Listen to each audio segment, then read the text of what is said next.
দলের ভাঙন, দুর্নীতির অভিযোগ আর একের পর এক নেতার পদত্যাগে যখন চাপে তৃণমূল, ঠিক তখনই নতুন কবিতা গিরগিটি লিখে নিজের হতাশ অবস্থার কথা জানালেন মমতা বন্দ্যোপাধ্যায়। কবিতা লাইনে লাইনে উঠে এসেছে রং বদল, বিশ্বাসঘাতকতা এবং চরিত্র বদলের অভিযোগ। রাজনৈতিক মহলের একাংশের মতে দলীয় বিদ্রোহী নেতাদের উদ্দেশ্য করেই এই কড়া বার্তা দিয়েছেন মমতা। দলের অন্দরে ক্ষোভ, দুর্নীতির অভিযোগ, একের পর এক নেতার পদত্যাগ। বাংলার রাজনৈতিক পরিস্থিতি যখন ক্রমশ অস্বস্তিকর, ঠিক তখনই নতুন কবিতা গিরগিটি লিখে বিস্ফোরক বার্তা দিলেন মমতা বন্দ্যোপাধ্যায়।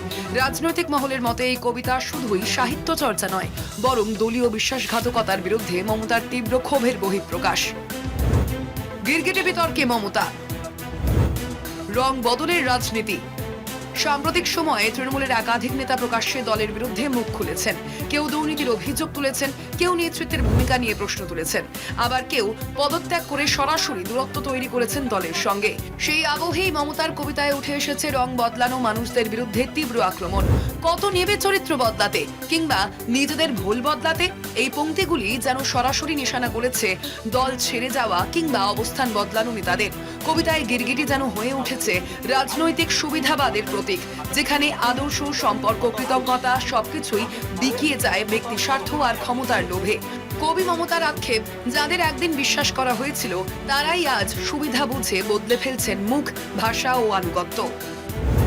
ভাঙনের মাঝে কবিতা, গিরগিটি ঘিরে জল্পনা।